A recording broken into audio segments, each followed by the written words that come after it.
ಜನಶ್ರೀ ನ್ಯೂಸ್ಗೆ ಸ್ವಾಗತ. ನಾನು ನಿತಿನ್ ಮಂಜುನಾಥ್. ರಾಷ್ಟ್ರೀಯ ಪಂಚಾಯತ್ ರಾಜ್ ದಿನಾಚರಣೆ ಅಂಗವಾಗಿ ಕೊಪ್ಪಳ ಜಿಲ್ಲೆಯ ಯಲಬುರ್ಗಾ ಪಟ್ಟಣದ ತಾಲೂಕು ಪಂಚಾಯತ್ ಕಚೇರಿಯಲ್ಲಿ ಅದ್ದೂರಿಯಾಗಿ ಕಾರ್ಯಕ್ರಮ ನಡೆದಿದೆ. ಈ ಸಂದರ್ಭದಲ್ಲಿ ಗ್ರಾಮ ಪಂಚಾಯತ್ ಮಟ್ಟದಲ್ಲಿ ಉತ್ತಮವಾಗಿ ಕಾರ್ಯನಿರ್ವಹಿಸಿದ ಪಿಡಿಒಗಳು ಹಾಗೂ ತೆರಿಗೆ ವಸೂಲಿದಾರರಿಗೆ ಸನ್ಮಾನಿಸಿ ಗೌರವಿಸಲಾಗಿದೆ. ಕಾರ್ಯಕ್ರಮದಲ್ಲಿ ಅಧಿಕಾರಿಗಳು ಹಾಗೂ ಸಿಬ್ಬಂದಿ ಭಾಗವಹಿಸಿ ಸಂಭ್ರಮಿಸಿದ್ದಾರೆ.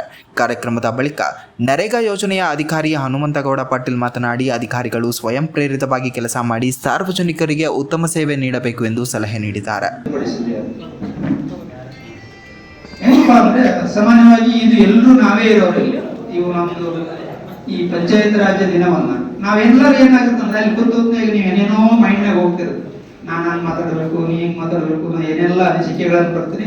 ಎದ್ದು ಮಾತಾಡ್ರಿ ಅಂದ್ಗಳು ಏನಾಗ್ಬಿಡುತ್ತಂದ್ರೆ ಎಲ್ಲರಿಗೆ ನಿಮಗೆ ಏನು ಹೇಳ್ಬೇಕಂತ ಬಂದಿರ್ತೀರಿ ಅದನ್ನ ಬಿಟ್ಟು ಬೇರೆ ಮಾತಾಡಿ ಹೇಳ್ಬಿಡ್ತೀವಿ. ಹೌದಲ್ರಿ? ಹಾಗಾಗಿ ಯಾಕೆ ಬೇಕಪ್ಪ ಮಾತಾಡಕ್ ಒಲ್ಲೆ ಅನ್ನೋದನ್ನ ಬೇರೆ ಇದೇನಪ್ಪ ಅಂದ್ರೆ ಒಂದು ಬರೀ ಹಾಡಿದರೆ ಸಾಲದು, ಕೋಗಿಲೆಯೂ ಹಾಡಬಲ್ಲದು.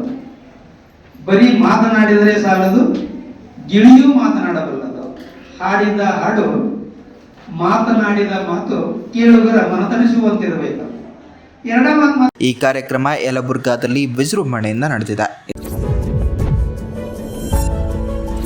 ಇದೇ ರೀತಿಯ ನಿರಂತರ ಅಪ್ಡೇಟ್ಗಳಿಗಾಗಿ ನೋಡ್ತಾ ಇರಿ ಜನಶ್ರೀ ನ್ಯೂಸ್.